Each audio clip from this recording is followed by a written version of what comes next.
recognize your name. Walk ahead. Stay ready. Stay ready, bro. Stay ready. Morning, amigo. Good morning, sir. How you doing? I'm good. Good, man. Good. You up and at 'em this morning? I am. I didn't run this morning. What happened? We killed it yesterday in the gym. I just thought I'd rest today, but I'm gonna go run tomorrow. Oh, okay. Just thought you'd rest today. Yeah, Well, don't you got to fight? I do. March Next 25th? Saturday. Yeah. Ain't no resting. What you resting for? Well, if I still hit it 5 times this week, Okay. I mean, Okay. plus kickboxing 4 days. I mean, Well, yeah, man. Don't break your routine though. no, Don't break your routine. I did 4 Did you times get up last week. Did you wake up? Not at 5. I woke up at 5:30. Okay. Yeah, Okay.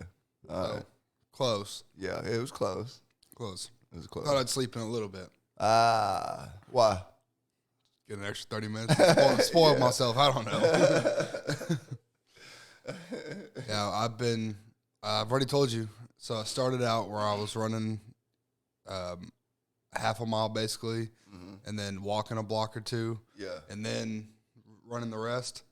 Well, the rest of the 1.1. Well, the last week, and then last week I did the 1.1 all the way through, and yesterday, which was Monday, I did 1.4. Okay. So you increased it. now my coach is talking about by the end of the week we should be close to 2, and I was like, great. Yeah. Close to 2, man. Go on and get it in. So how do you feeling? I feel good. Last week hitting pads, I hit pads like this one day, and my arms had some lactic acid buildup, and man, they were pathetic. They Yeah. were so heavy. It kind of scared me. Yeah. So, yeah. But yesterday I did some pads. Yesterday I felt a lot better. I don't know what. Maybe I was just having an off day. But yeah, it was rough last week. So Yeah. I actually recorded the pads so we can watch them later. Yeah, better this week then. Okay, well, good then. Good. So we've been talking about, man, getting up, getting out of bed and getting going. Been talking about it for a while. So, since we've been talking about it, has it became easier to get up?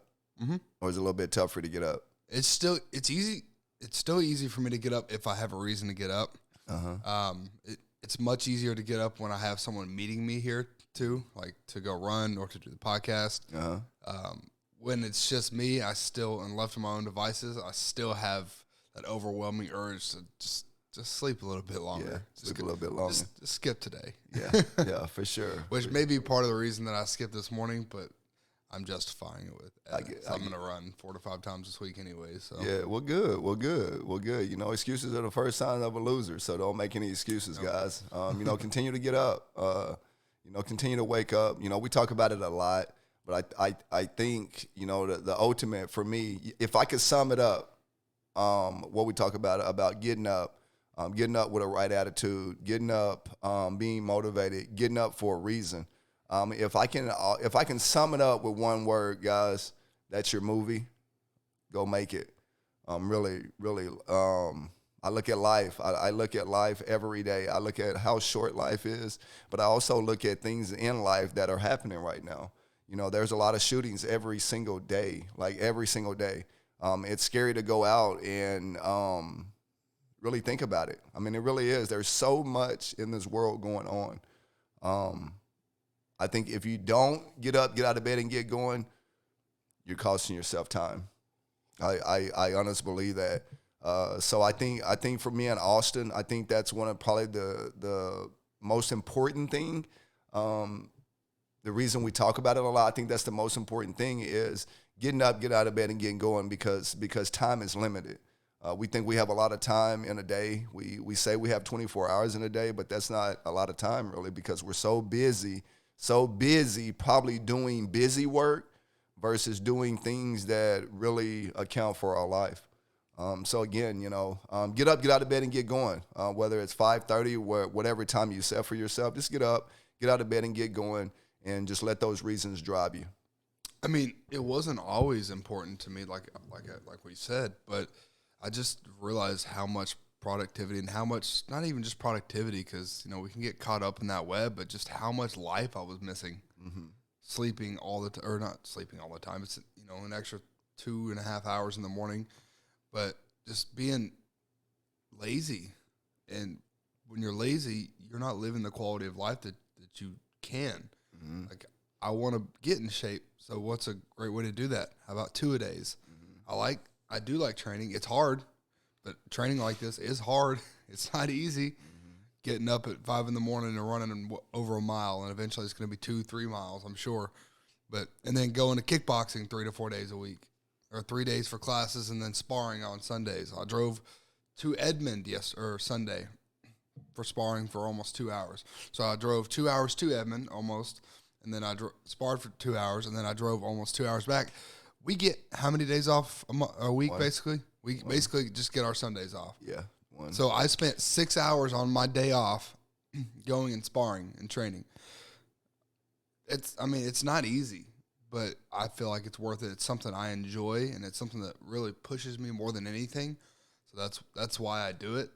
And, you know, I don't want to be comfortable anymore. I don't want to be super comfortable. I don't want to be just okay with where I'm at in life.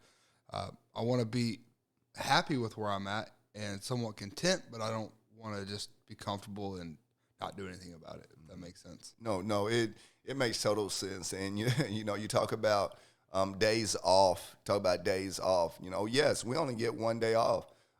You know, we can get 3 days off in a month. You know, that's basically having 2 days off in a week, but Sunday starts the week. So really we get no days off. You know, we work Sunday to Sunday. So with no days off, you know, having no days off, when you are working your butt off and you feel you're working your butt off and you say, hey, I need a day off, really think about that day off. Really think about that day off. Do you really need that day off? Or do you just need maybe an extra hour or maybe an extra 30 minutes to get yourself and gather yourself together? So, you know, think about that. I think a lot of us, you know, say we need a day off. We're just tired, you know, or we think we're tired. So, you know, really use your day off as some value. You know, use your day off to, you know, bring value to your life. Use your day off, you know, for that extra time that you said that you needed to go out and do something or fix something or get yourself together. So really think about your day off. You know, is it really a day off? It really isn't. It's because most days you spend on your phone all day, jacking around on social media or playing around or something like that. So really, are you off? Use that time that you're off of work that you go to every day. Use that day off from that job that you have or your career, like us, we have. Use that time valuable. Just use it valuable. Don't take the whole day off and just say, hey, I want to relax and do nothing. You know, utilize that time. You can still relax laying in the bed thinking about your goals. You can still relax in that recliner thinking about what you should be doing. You can still relax in that recliner with a notebook and a pen writing down your affirmations, you know. So use your time wisely. To add on to that, I mean, just from noticing the difference in how I've taken my days off, if you stay in bed all day, that's fine. But it's going to go by much quicker. You're obviously not going to get as much done. It's going to go by much quicker, and the next day you're going to feel like, man, where the hell did the day go? Yeah. I'm telling you, lay in bed, watch Netflix all day. That day is going to be over just like that. Man. But if you go run, you go eat, you go, you know, enjoy your day off, and then come back and rest for 4 or 5 hours versus resting for 13 hours of the day, you're going to realize that you're much more rested. You're more genuinely happy with how your day off went. And then, you know, you're going to look back the next day and you're going to be more refreshed, and you're not going to be resenting the fact that you're back at work again. Yeah, because man. you did something with it. You're not just back in the same routine. Yeah. So, you know, and good point, man. Routine. We get in this routine of that's just the way that it is. And we don't want to change, guys. The reason you don't want to change, the reason I didn't want to change, the reason Austin didn't want to change is because change is uncomfortable. You're out of your comfort zone. But being out of your comfort zone drives you to be aggressive, drives you to be assertive, drives you to be aware of how your life was and how your life is getting ready to go. A young man told me yesterday he stayed in the bed till 1 o'clock on a Sunday. He stayed in the bed till 1 o'clock. He didn't get out of the bed from 1 o'clock. So what time did you go to bed? Probably 12, 1. You stayed in bed till 1 o'clock. What in the world did you get accomplished staying in the bed at 1 o'clock? And then I started looking at life itself. And then I started looking at some of his goals. And I started looking at where he's at in life. And I know why now. It's because there's too much time in bed, instead of spending that time to get ahead. So, you utilize your 24 hours in a day to be educational, to be motivational, to be dedicational, and so that you don't run out of time and look back or look yourself in the mirror and say, I wish I could have done that if I had enough time. Not going to lie, I did sleep until 9:30 on Sunday. Well, okay, 9:30 is not bad. I mean, 9 o'clock is a national call time. 9 o'clock is a national pretty much get going time. So, 9:30 is not bad. But after lunch, I mean, I've missed breakfast, I missed lunch, I missed brunch. Now, 1 o'clock, I'm ready to eat dinner. You know what I'm saying? I mean, really. So, again, guys, utilize your time wisely. We talk about sleeping in all the time. It's just because, we enjoy getting up, getting things done. We're not telling you to go out and get up and utilize our schedule and, do that. But set your schedule where you're getting the things in life that you want to get done. Absolutely. I got thought we might react to some pad holding. Me hitting some pads yesterday. It's you? This is me. This is yesterday. Y'all watch out now. This is after. Here you go, boy. Go smash. This is after an hour class, and then this is round 4 of me hitting pads. So I hit 3 rounds of pads, and then I sparred for about 6 rounds, and then I hit one more round of pads because I wanted to record it. Got a $20 bill blow up for me. Let me catch you in my purse too. I'm gonna cut you. Like my Thor gloves. Got the hammer on there. No, it's in my trailer. Oh, okay. It's gonna become mine. Yeah, it's straight on the car. So he's just telling me the combinations to throw, and I'm having to do it on the fly. So he'll say like rear uppercut, hook, cross. Dude, I went up there today. I'll say cross, low hook, high hook, and then you just have to do it and be on the same page. So it's not a practice thing. It's just he's telling me what to do on the fly. That's why you see us mess up every now and then. Oh, yeah. What? Most places are like that. That's stupid. Like, I need an application.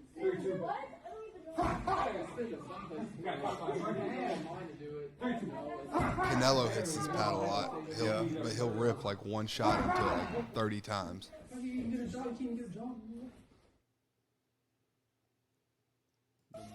Dose. Called a 1-2-1, which is a weird combination. But it's weird to hit it on the pad, but sparring is a little easier. Power up that hook cross. Power up that low hook cross.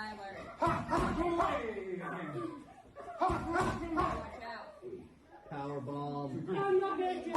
Hunter in the background goes power bombs. I told Eddie I'm gonna have that Roy Jones bicep on my left hook so damn much. 1, 2. I didn't realize that's what you were getting at. 1, 2, 3. I'm a little slow on the uptake sometimes. What are you talking about? I couldn't tell you. Hunter's funny. Go work out? No, I couldn't tell you.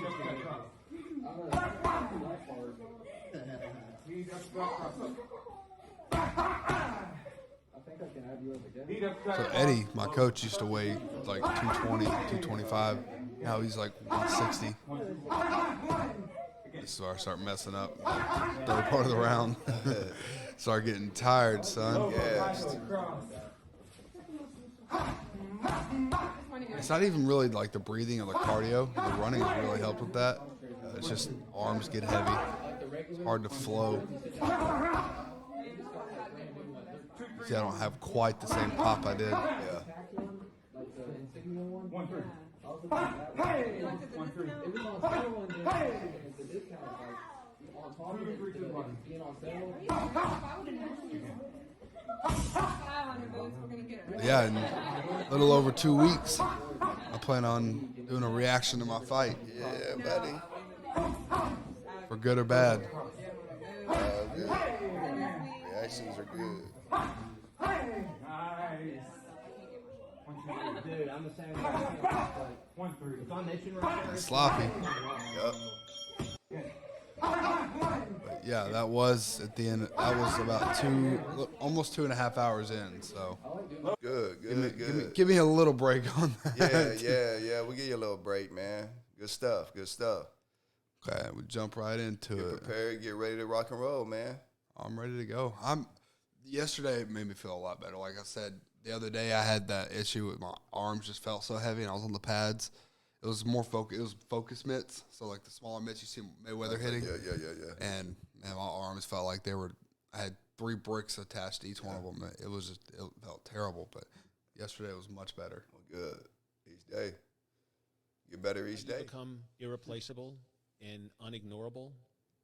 Learn how to be a storyteller, because that's what if you look at all of our decks, I look at them as I'm telling a story to some people. That's what we do every day, right?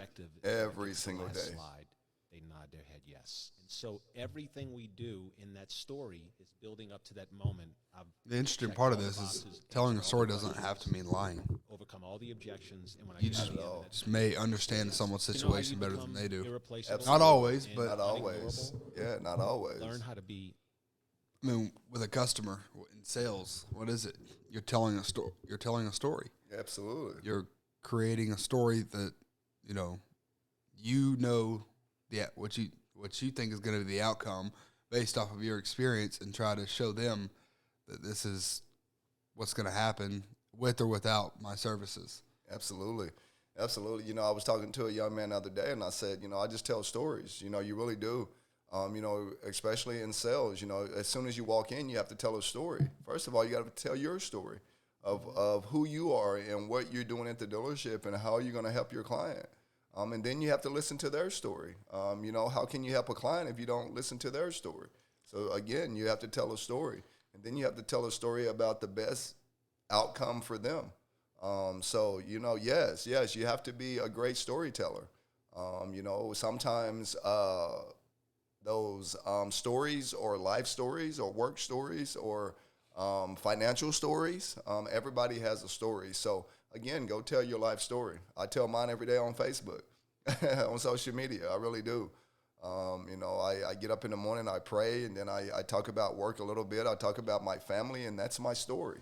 I post our podcast, and that's my story. But you got to be really, really, really a really good storyteller. I do believe to go out and help not only yourself, but to help other people. I mean, you tell your story every day. Every day. Every single day. Facebook. Every day. You come in, you're 100% transparent at work. You're you. And, people in the community know it. That's why people flock to you, is because you tell your story and they want to be a part of it. And, that's part of what he's talking about, is to be irreplaceable. You have to be, or you don't have to, but if that's a great way to become irreplaceable, is be a great storyteller, because people want to listen to you, and people want to listen to what you have to say by the end, and they want to be agreeable with you. They're like, oh, Bo's gonna drop some knowledge. I know that's one of the things that I was, attracted to successfully. When I first met you, was your ability to hook somebody in the beginning and then train them. If it's a salesman or a customer, to be able to make them get on your side. And, that's one of the things that I first noticed learning from you. Yeah, thank you. No, thank you. I've really worked on that, man. And I'm getting emotional right now, is because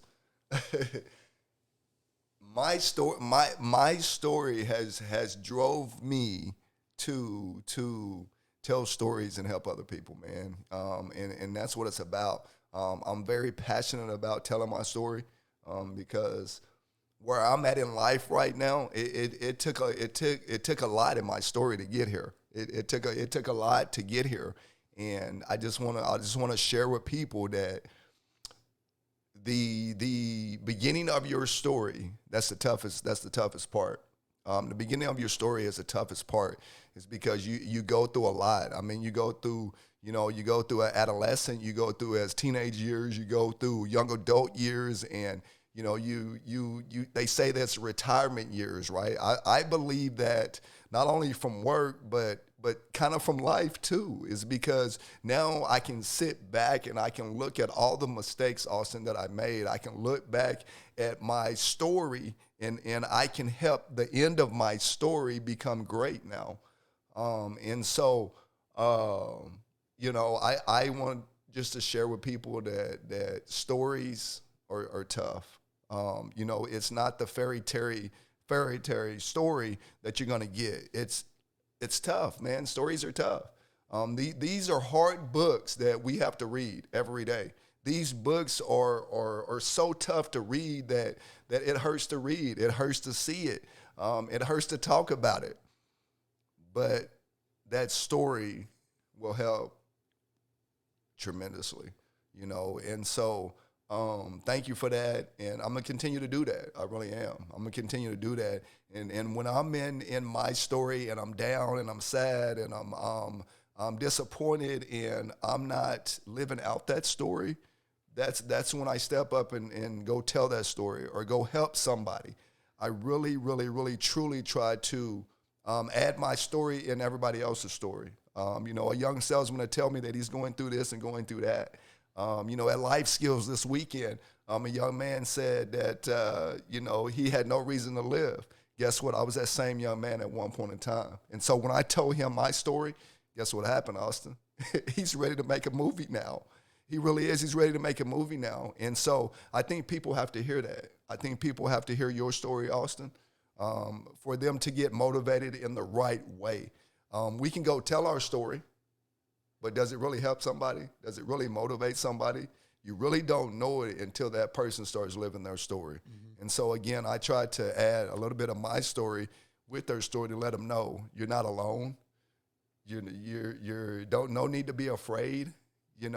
Just continue to live that story, and you can work on your story, and there's things in your story that you can fix. So I appreciate that again, and you know what? Just go tell stories, and that's what I'm going to continue to do the rest of my life.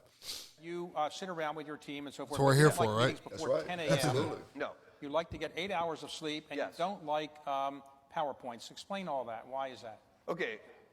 So I like to putter in the morning. I get up early. I go to bed early. I get up early. I like to putter in the mornings. I like to read the newspaper. I like to This have was coffee. interesting I like because to this is have, obviously one of the richest men in the breakfast world. with my This is his kids before day-to-day they go to routine. school.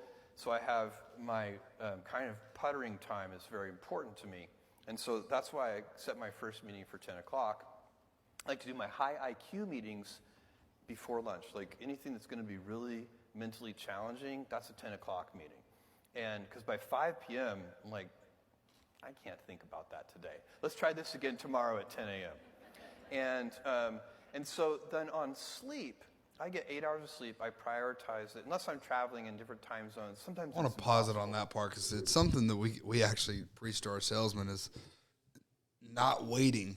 So a lot of people want to wait until the busy time to get a customer. They want to wait until 3, 4, 5 o'clock to try to get a customer. Well, by that point of the day, 75% of your day is gone. Now, if you get a customer at 4 or 5, you might run out of time. Banks might not be responding on their application.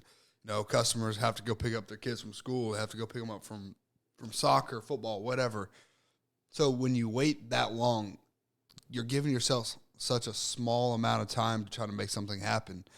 And,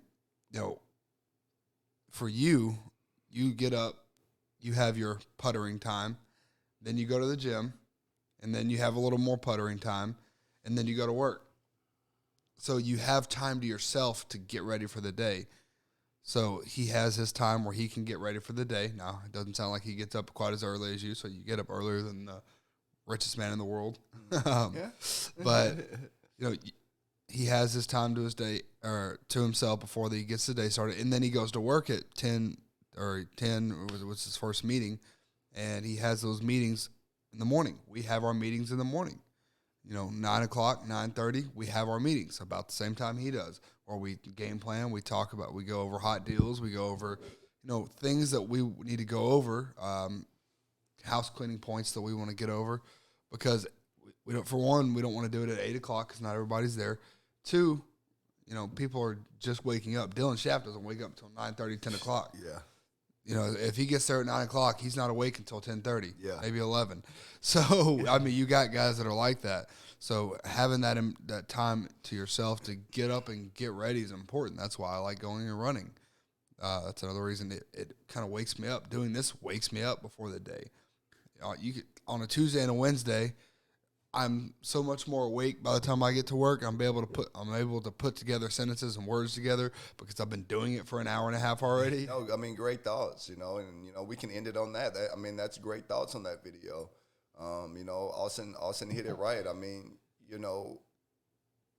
And he said it, man. He has all his high intellectual meetings before noon. He said it. He has all his high intellectual meetings before noon. And so what that means is go out and have all your high intellectual conversations with yourself, with people, your meetings, get all the way out by noon. That way by noon, you're ready to go for the rest of the day. By 5 o'clock, he can't even think about, things that he needs to think about. And I feel the same way. When we get ready to go home, I can't even think about what I'm supposed to be doing or how I'm supposed to be doing or what I even said that day. So again, utilize that time for you. Utilize that time in the morning for you. And again, when me and Austin were telling you to get up extra early and get up and get out of bed and get going, that's what it is. Get yourself, get your mind, and get your attitude going in the right direction. So when you have to have that intellectual meeting, you're already motivated and your mind's set to go. Oh, what I was going to say is, so when I say set your day up, that's when you prospect. That's when you follow up with your customers. That's when you do your the stuff that you don't want to do that you've made a promise to a customer. So you promised them a tow hitch on the vehicle. You set up your appointment. You promised them window tint. You set up their appointment for them. You follow up with them. You do that stuff in the morning versus waiting till 4 o'clock when then it does get busier and then you start forgetting shit. Yeah. So then for some reason, it doesn't always get through to them, but we stress it. Make your calls in the morning. When I started being more productive, I remember bringing you the sheet, Bo, this is what I'm going to be doing. Yeah. I brought you a sheet. I was going to make 100 or send 100 texts out in the morning, 100 emails, and then I was going to have this many calls and this many Facebook posts by 10 o'clock. Absolutely. If I was early shift, I was going to have this many calls and this many posts by noon, and that's when I started selling 15 cars. Absolutely. So when I started doing everything in the morning, by the time 2 o'clock hit, I was already at 50, 60 calls. I didn't have to sit there and go, make 30, 40 calls just so I could go home. Yeah, no, not at all, man. You did a really good job with that. You prepared yourself. You prepared yourself in the evening, at that 5 o'clock time. You prepared yourself that evening to do what you needed to do to come back in the next morning and work. You game plan. That's what you do. You game plan at 5 o'clock what you're going to do the next day that you come in that morning. That way, when you come in that morning, guess what? You're already fired up. You already know what you're going to do from, 8 to 10 or 10, 11 or however you're going to do it. And then that's how you keep your day going, guys. That's how you prepare yourself. And that's how you set aside, and that's how you use the most time that you have valuably. So please, if you take center stage. Wonderful. And you face your audience. All right, so now, this is the interesting thing. Light travels faster than sound. And so the first thing, every single person here is looking at how you're standing and what you're doing. That's fun, isn't it? First thing we saw is that she took her hands and she placed them behind her back. Very obedient, like I'm here to serve. It's not a bad, if you're military, this is, I'm here, yes sir, or no sir, yes ma'am, no ma'am, right? And so now we've got all sorts of movements. So now she's entered a new place, don't move. It's called the fig leaf. If you notice, the fig leaf is here. If you don't know fig leaf, just go Adam and Eve, what did they use fig leaf for? Okay, right? And so, so our body is screaming. Right back to the hands behind the back. If you want to read someone's mind, read their body, because the body is an expression of the mind. So please, if you take center stage. So wonderful. And we talk about it all the time. Body language, making an impression. So as soon as she was brought up on stage, the first thing she did was put her hands behind her back because she's waiting for instruction. She doesn't know what's going on yet. She's uncomfortable. Doesn't know what to do with her hands. And then he points it out. So what she do? She puts it in front of her hand, in front of her body, and does the fig leaf where she locks her hands together again. People are uncomfortable in the spotlight. People are uncomfortable, being pointed out. People don't know what to do with themselves, and they have this static that's just, you know, what do I do? What do I do? What do I do?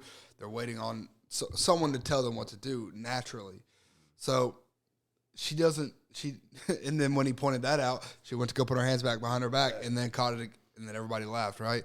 So people could, like you said, if you want to know what's going on in their mind to a degree, read their body language. So I can tell when a customer's uncomfortable. I can tell when a date I'm on is uncomfortable. I can tell when my friend has something on their mind. I can tell when you've got something going on because your body language is different. You act different, right?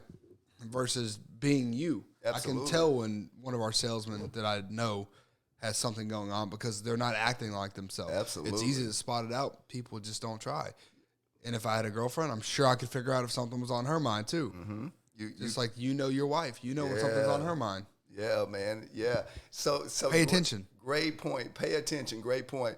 I was watching a NCAA basketball game, and I think it was Tennessee, maybe.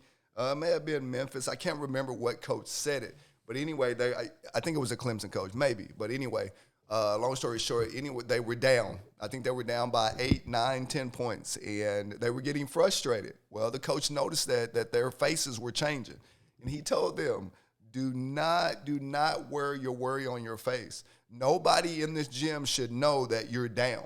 Don't show your aggression. Don't show that you're disappointed. Don't show anything that you're down by your face. Do not allow people to know your attitude or what you're going through by your face. He said, go out there and show it through your actions. If you're upset that we're losing, then go show it through your actions. If you're upset that we're down by 8, then go show it in your actions. Don't show it on your face.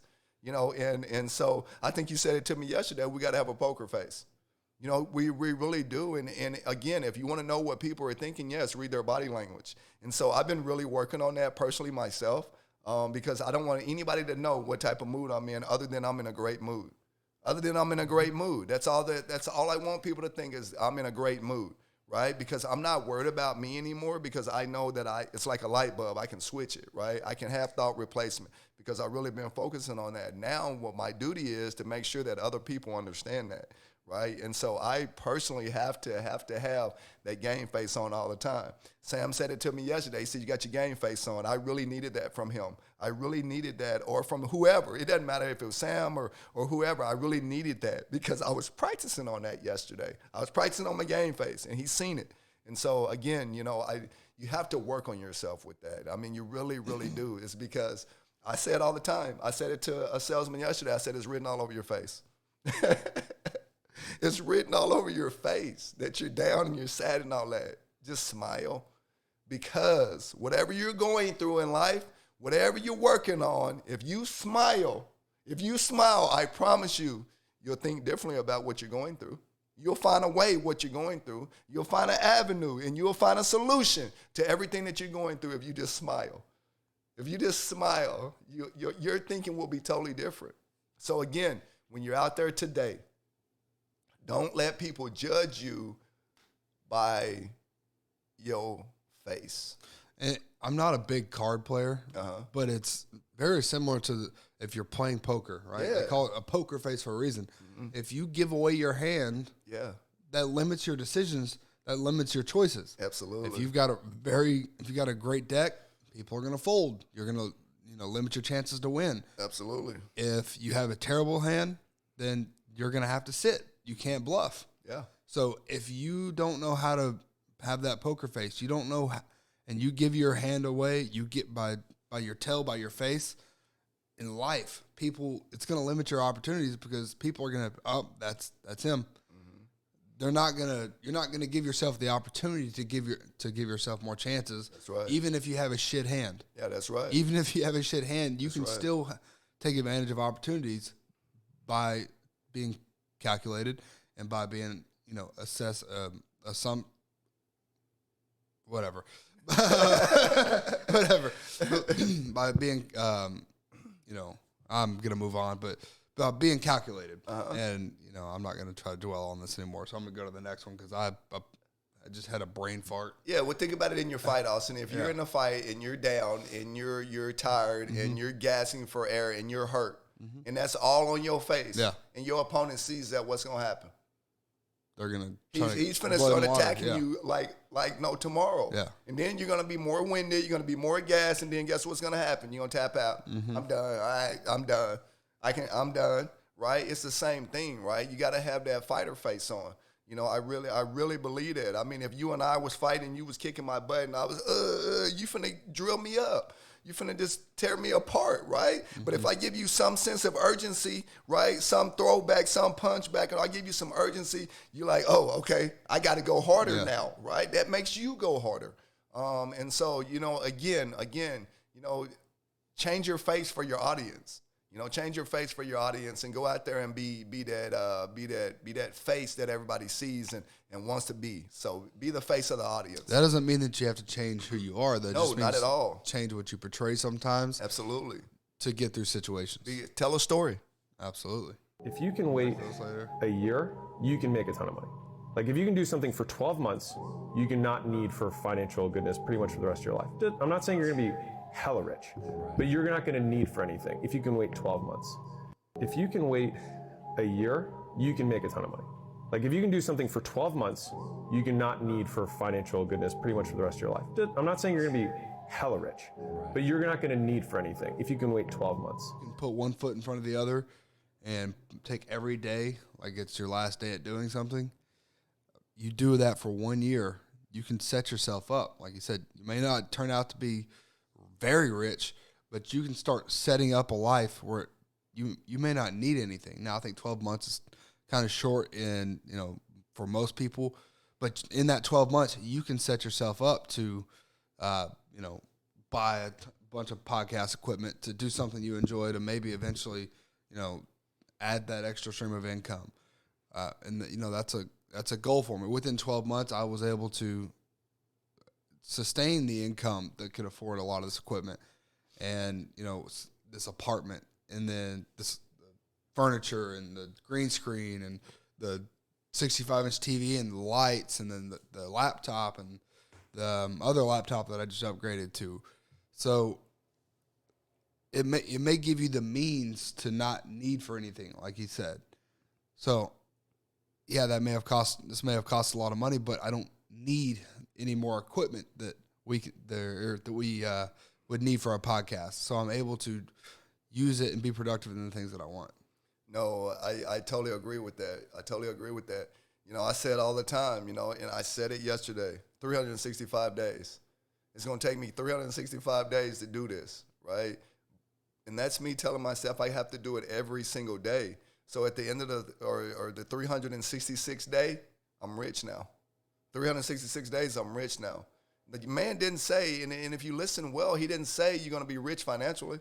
He said you're going to be rich, right? Rich in energy, right? You got more energy to go out and make that fight, right? Rich in passion. Now you're passionate about getting up early in the morning, right? You're rich in health is because your health's a little bit better, right? You're rich in love is because now you're able to put your phone down and set aside that extra hour that you need to go love your kids or your husband or whoever, right? You're rich at your work because now you're able to get up in the morning and have all those intellectual meetings before noon, right? You're rich all over. So again, do it for 365 days. Now it's become a habit. Now you're rich as a habit now, you know? And so again, you know, wake up every day, just like Austin said, wake up every day and do it like it's your last day.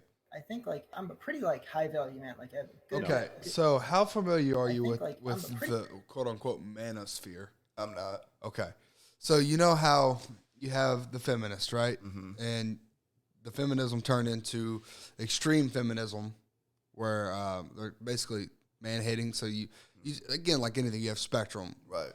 You have a spectrum. So you have on the ones on the extreme that think men are the problem for everything, but you still have like your feminists that are, you know, stand for what the basics of feminism was, which is, you know, equality.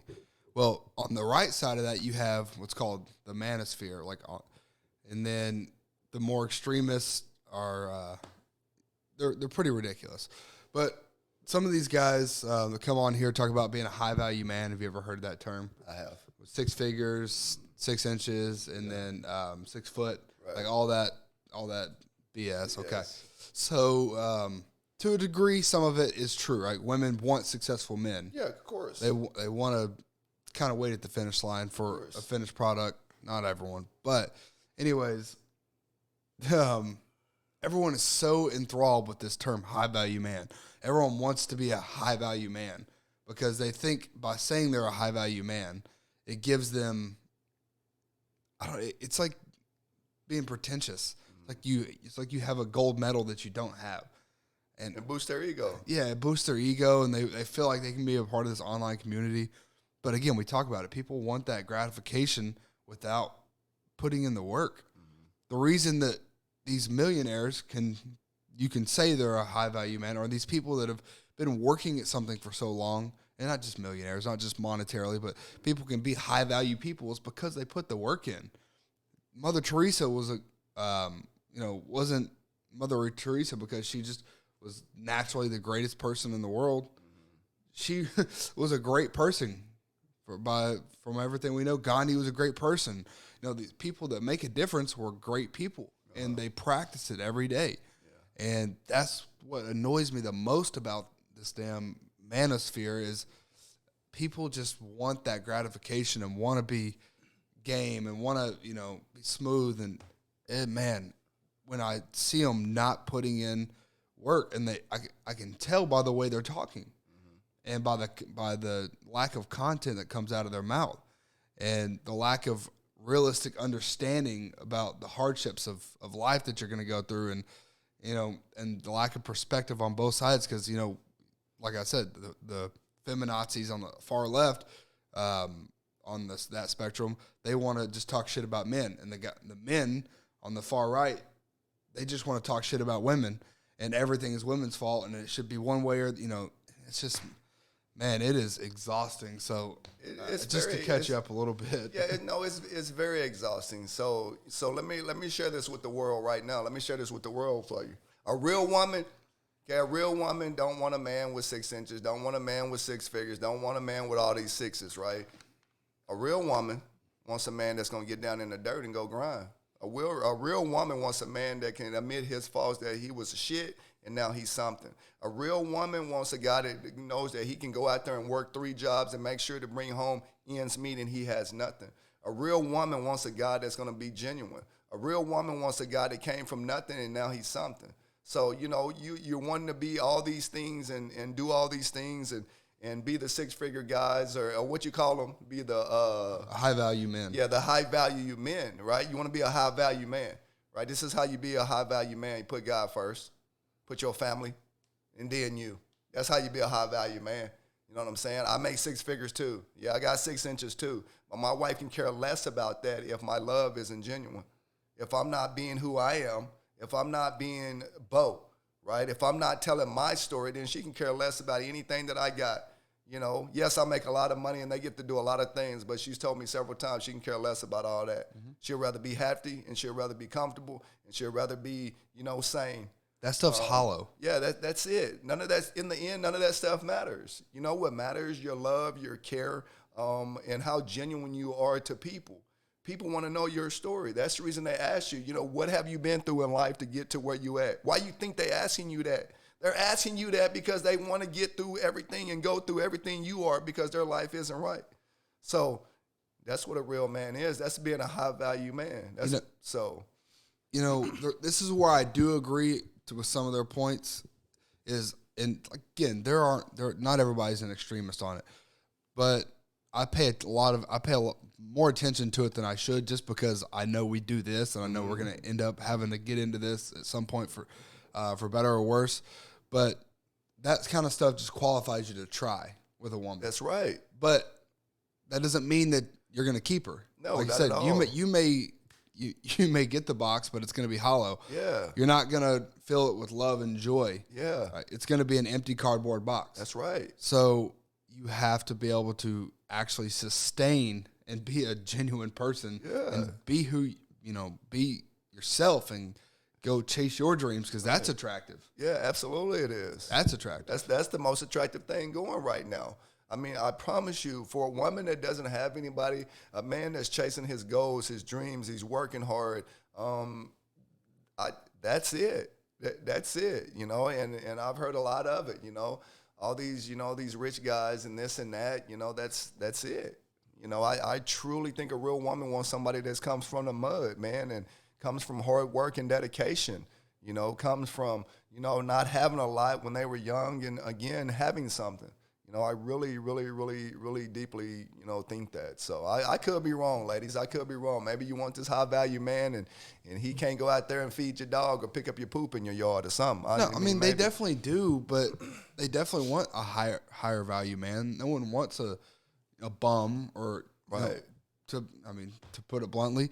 But you still have to, let me say it qualifies you to try. But yeah, let me say this. Maybe the value's different. Yeah, you know what I'm saying? Yeah. You want different value, right? Because value can be valued differently and see differently. So I get it. I understand. But when you're out there and you're picking your high value man, you know, go to the deep roots of him. So yeah, I mean everyone has different values, and I guess that is one of my biggest complaints. And I'm glad you said that with this whole manosphere is they think that high value is only those things that we talked about. You know, your money, your fitness, correct. And then correct. You know, a couple other things like that. But yeah, correct. And it's not the rest of it. Yeah, like true. We like Grant Cardone, right? I love him. And he talks about someone asked him about was it hard or was he worried about his kids? Yeah, was he worried about his his marriage, and you know, because he is raising them to be they're super wealthy, right? And raising them in that environment. He said, man, people who you have business people who are those super rich people that don't raise their kids right. They figured out the game of business. They figured out the game of money, but they didn't figure out the rest of it. Yeah. They didn't figure out the game of being having a family, raising a family, so and having a marriage. Yeah. So he's not worried about that because you have to address all of those things independently. Just because you raise kids to be wealthy, I mean, a great example of that, I mean, is one of our coworkers and you know our owner. I mean, he raised his kids to work their ass off. Yeah. Brendan and I mean, I don't work with Zach, but I mean, they work their ass off. Yeah. Yeah, they grew up with a millionaire father, but they work for everything they have. Absolutely. I can speak to Brendan because I work with him, but he works for everything he has. Absolutely he does. Absolutely. And I love it, man. I was thinking about that the other day. I was thinking about, you know, because I've been with the dealership a long time, 16 years, and I was thinking, man, you know, Rocky has all these things and going on, boom, boom, boom, boom, boom, boom, boom. And then I started thinking about it. I'm like, yes, that's how it's done. You know, that's the high value man right there in Brendan and Zach. That's the high value man. You know, come from a lot of money, come from a lot of avenues to get money. Can have whatever the heck they want to. Their dad can buy them whatever they want. Like, really, he can. But he makes them work for it. You know, he makes them work for it because he wants his sons to be high value when they're his age, you know, and they're doing the same thing with their son or daughter. And it becomes a trend now. So big ups to you, big homie. You know, big ups to Brendan and Zach, man. You know, stay in the mud, stay grinding. That's how you going to shine. Little Kiki, that's how you going to shine, man. So I know your dad's tough on you, but stay after it and be that high-value man that he wants you to be. We'll watch this and we'll finish up. I think, like, I'm a pretty, like, high-value man. Like, I have a good... No. I mean, I have a good job in the aerospace industry. What did you make last year? About 90. Okay, but I mean, like, you look like you're from Amish country still. A lot of people call themselves high value men, but they're not. Look at me, like I'm close to 50 and I'm in better shape than you. Like, how is that possible? Like, high value guys don't tolerate bossy, disagreeable, bitchy women over trivial things. I mentioned to her, like, I found your channel. She watched one of your videos. She said you oversimplify things. Yeah, okay. And then she's like, I don't want you watching his videos anymore. She's going to be pissed when she sees this interview. I think, like, I'm a pretty, like, high value man. So this is part of the reason that I wanted that I went on that little rant there is because this guy, he said he looks like he's from Amish country still, but you can tell he's not in very good shape. Yeah, he made 90 grand, but he thinks that's the end all be all, and he's got this weird beard. But he goes on this show, and then this millionaire, I think is Millionaires in Cars. He has a little show or something like that. And then one guy is delusional about where he is in life, and one guy is just completely judgmental about the other one. And I mean, yeah, he's putting it bluntly, but I don't know, that the whole thing just rubs me the wrong way. because people are so quick to judge and say, "Oh no, you're not this. You suck." And then this other guy's delusional about where he is, thinking he's some, Fabio. I don't know. That's what drives me kind of insane. No, me too. Me too. And so, high value, right? High value. I think as far as men, I think we're going to judge each other, and not me, and men in general. I think we're going to judge each other based off, how we look, what we say, or what we do, right? I think we just going to do that. I mean, we are, right? But what's your value, right? What's your value? I can't look at you and say, hey, you're unvaluable is because you look like an Amish guy.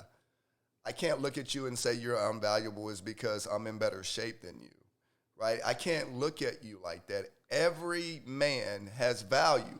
Every man has value. Every man has value. Some are more valuable than others, right? But not, again, what Austin's saying, let's not as men go out and judge each other based off our appearance, based off what we look like, based off your girl and my girl. Let's judge each other off of being a man, right? What's a man, right? Taking care of your family, right? Going to work and being the man of the house, right? Protecting your family. So let's help each other, you know what I'm saying? Be more high value. And our owner does it. He helps us be more valuable. It starts with our hygiene, starts with our appearance, starts with our attitude, right? Two things we can control, and we say it all the time, is our effort and our attitude. So take the right attitude when you're talking to a young man about value. It's just like me when I go out there, Austin, and I'm talking to these young men. I can't say that you're not valuable is because you don't look like me, you ain't dressed like me, you ain't saying what I am. You're in trouble, I'm not, but you're not as valuable as me. No, you're the same value that I got, right? I just cost a little bit more than you do right now, right? Yeah. Because you can boost up value. Just like a car, Austin. Okay, if it's a base model car and we put some wheels on it, will it be more valuable? Yes, it will. If we tint the windows, will it be more valuable? Yes, it will. Just like a man, right? Just like a man, we're all valuable because God made us and we're here today. What's your value?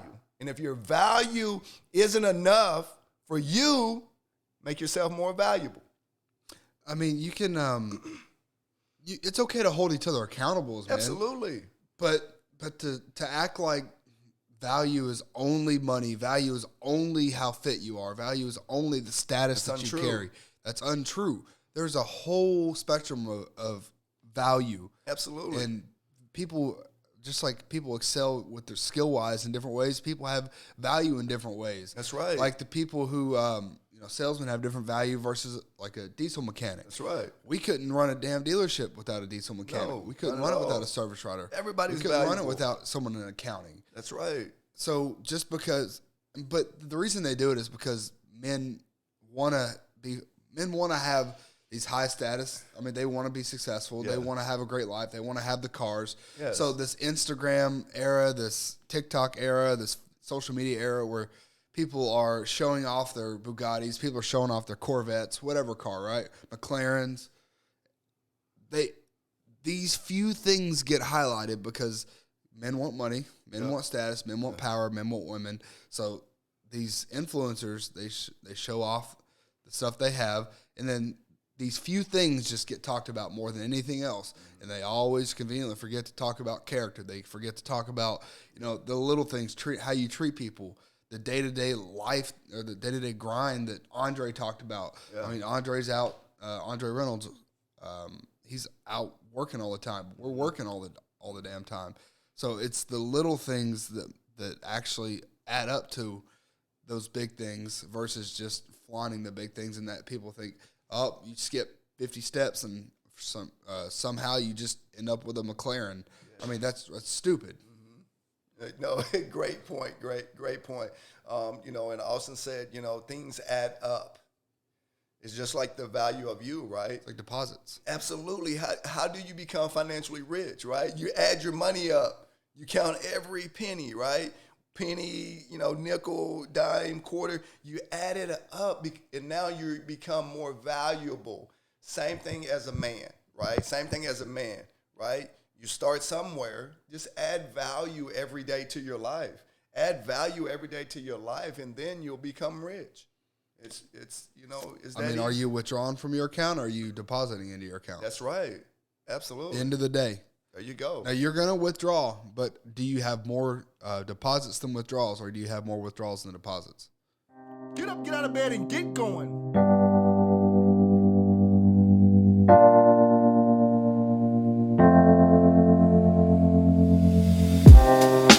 Living for weekends, wishing I could take a break from this world.